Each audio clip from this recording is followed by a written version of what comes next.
26 November 2008 मुंबईच्या रस्त्यावर भय आणि अराजकता पसरली होती। ताज हॉटेल, CST, नरिमन हाऊस प्रत्येक ठिकाणी दहशतवाद्यांचा अंधाधुंद गोळीबार आणि सरकार आणि सर्व मुंबईकर टेन्शनमध्ये होते। 175 लोकांचे प्राण गेले, 300हून अधिक जखमी झाले आणि मुंबई शहर 60 तासांचा संघर्ष अनुभवत होतं।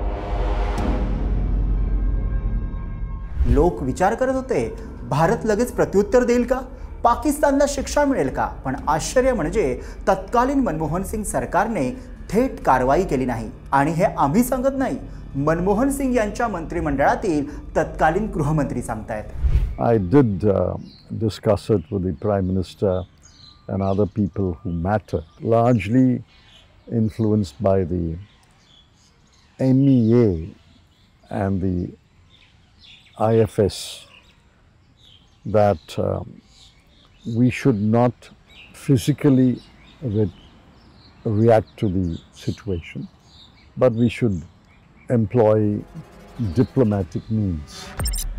17 वर्षांनी माजी गृहमंत्री पी चिदंबरम यांनी खुलासा केलाय, माझ्या मनात पाकिस्तानचा बदला घेण्याची इच्छा होती, पण आंतरराष्ट्रीय दबावामुळे तो निर्णय थांबवला गेला।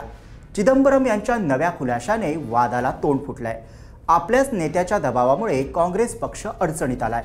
आज आपण पाहणार आहोत 26/11ची इनसाइड स्टोरी।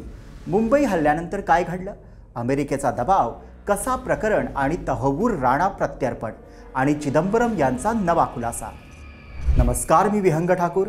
काँग्रेस नेते आणि माजी केंद्रीय गृहमंत्री पी चिदंबरम यांनी एका न्यूज चॅनलला दिलेल्या मुलाखतीनं वाद पेटलाय। 26/11 आणि त्यानंतर नेमकं काय घडलं ते पाहूया। 26 नोव्हेंबर 2008 10 पाकिस्तानी दहशतवादी मुंबईत घुसले। ताज हॉटेल, CST, नरिमन हाऊस, कामा हॉस्पिटल सगळीकडे अंधाधुंद गोळीबार झाला। मुंबई शहर पूर्णपणे बंद, लोक घाबरलेले। मुंबई पोलीस आणि सर्व यंत्रणा दहशतवाद्यांचा खात्मा करण्यासाठी गुंतली होती। या हल्ल्यानं संपूर्ण देश हादरला। अनेकांनी विचार केला, भारत आता काय उत्तर देणार? त्या काळात मुंबईतील नागरिक, पत्रकार, पोलीस आणि लष्करी जवानांनी 60 तासांचा तो थरार अनुभवला। त्या न्यूज कव्हरेजकडे देशाचं लक्ष लागलं होतं। पाक पुरस्कृत दहशतवादामुळे भारतीयांमध्ये संताप होता। या हल्ल्यानंतर शिवराज पाटील चाकूरकर यांनी आपल्या केंद्रीय गृहमंत्री पदाचा राजीनामा 30 नोव्हेंबर 2008 रोजी दिला। मुंबईतील 26/11च्या दहशतवादी हल्ल्याच्या पार्श्वभूमीवर सुरक्षा व्यवस्थेतील कमतरता आणि हल्ल्याच्या वेळी गृहमंत्री म्हणून त्यांची भूमिका यावर टीका झाली होती। त्यामुळे नैतिक जबाबदारी स्वीकारून त्यांनी आपल्या पदाचा राजीनामा पंतप्रधान डॉक्टर मनमोहन सिंग यांच्याकडे सुपूर्द केला। त्यानंतर चिदंबरम यांच्याकडे गृहमंत्री पदाचा भार आला। मुंबई हल्ल्यानंतर पी चिदंबरम केंद्रीय गृहमंत्री झाले। त्यांनी खदखद व्यक्त केली। न्यूज चॅनलला दिलेल्या मुलाखतीत चिदंबरम यांनी नेमका काय खुलासा केलाय ते पाहूयात। अमेरिकेच्या तत्कालीन परराष्ट्रमंत्री कोंडोलिझा राईस यांनी दिल्ली भेटीमध्ये सांगितलं, तुम्ही पाकिस्तानला उत्तर देऊ नका। चिदंबरम म्हणाले, मी म्हणालो की हा निर्णय आमच्या सरकारने घ्यावा, पण प्रत्युत्तराचा विचार माझ्या मनात होता। पंतप्रधान आणि इतर वरिष्ठ नेत्यांशी चर्चा झाली, पण परराष्ट्र मंत्रालयाच्या सल्ल्यामुळे रणांगणात थेट कारवाई टाळली गेली। थोडक्यात सांगायचं तर मुंबई हल्ल्यावर तात्काळ सैन्य कारवाई टाळण्यामागे राजकीय आणि आंतरराष्ट्रीय दबाव होता। त्यांनी सांगितलं की हल्ल्यानंतर पाकिस्तानला तात्काळ उत्तर देण्याचा विचार माझ्या मनात आला होता, पण निर्णय घेण्याआधी राजकीय आणि आंतरराष्ट्रीय परिस्थिती लक्षात घ्यावी लागली। त्यावेळी अमेरिकेच्या तत्कालीन परराष्ट्रमंत्री कोंडोलिझा राईस दिल्लीत भेटायला आल्या आणि स्पष्ट सांगितलं। तरीही परराष्ट्र मंत्रालयाच्या सल्ल्यामुळे रणांगणात थेट सैन्य कारवाई टाळली गेली। थोडक्यात मुंबई हल्ल्यावर तात्काळ सैन्य कारवाई टाळण्यामागे राजकीय दबाव, परराष्ट्र मंत्रालयाचा दृष्टिकोन आणि आंतरराष्ट्रीय दबाव या सगळ्यांचा प्रभाव होता। चिदंबरम यांच्या खुलाशावर भाजपनं जोरदार प्रतिक्रिया दिली आहे। केंद्रीय मंत्री प्रल्हाद जोशी म्हणाले, माजी गृहमंत्र्यांनी मान्य केलं की देशाला आधीच माहिती होती की मुंबई हल्ला योग्य प्रकारे हाताळला गेला नाही। भाजपा प्रवक्ता शहजाद पूनावाला म्हणतात, चिदंबरम सुरुवातीला पाकिस्तानवर लष्करी कारवाई करायची होती, पण इतर नेत्यांनी त्यांना रोखलं। हा निर्णय देशासाठी चुकीचा होता। भाजपनं आरोप केला की तत्कालीन सरकार देशाला जशास तसं उत्तर देण्यास अपयशी ठरलंय। याआधीही भाजपने मनमोहन सिंग सरकारवर पाकिस्तानबाबतची बोटचिपी भूमिका घेण्याचा आरोप केला आहे। आता हे झालं राजकीय प्रतिक्रियांबाबत, पण आता थोडं आपण पुन्हा एकदा फ्लॅशबॅकमध्ये जाऊया। मुंबई हल्ल्यातील भयावह आठवणी अजून ताज्या आहेत, पण त्या 10 दहशतवाद्यांपैकी एक अजमल कसाब जिवंत पकडला गेला।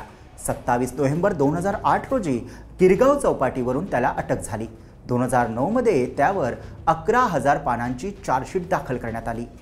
मार्च 2010 मध्ये सुनावणी पूर्ण झाल्यानंतर स्पेशल कोर्टानं 6 मे 2010 रोजी कसाबला दोषी ठरवून फाशीची शिक्षा सुनावली। मुंबई हायकोर्ट आणि सुप्रीम कोर्टाने ही शिक्षेवर शिक्कामोर्तब केलं।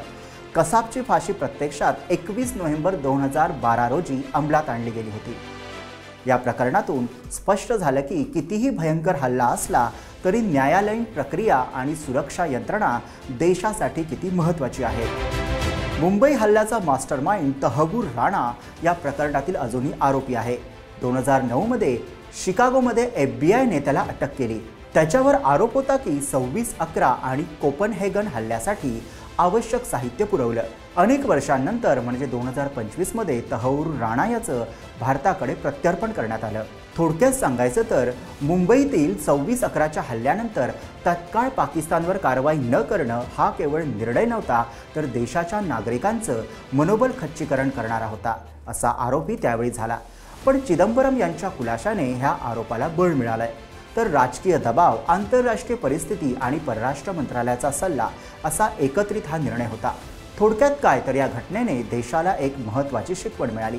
संकटाच्या वेळेस राजकारण बाजूला सारून आणि आंतरराष्ट्रीय दबाव यांचं संतुलन राखणं किती महत्त्वाचं आहे याविषयी तुम्हाला काय वाटतं? तुमचं मत कमेंटमध्ये नक्की कळवा। जर हा व्हिडिओ माहितीपूर्ण वाटला असेल तर या व्हिडिओला लाईक करा आणि YouTube चॅनलला सबस्क्राईब करा।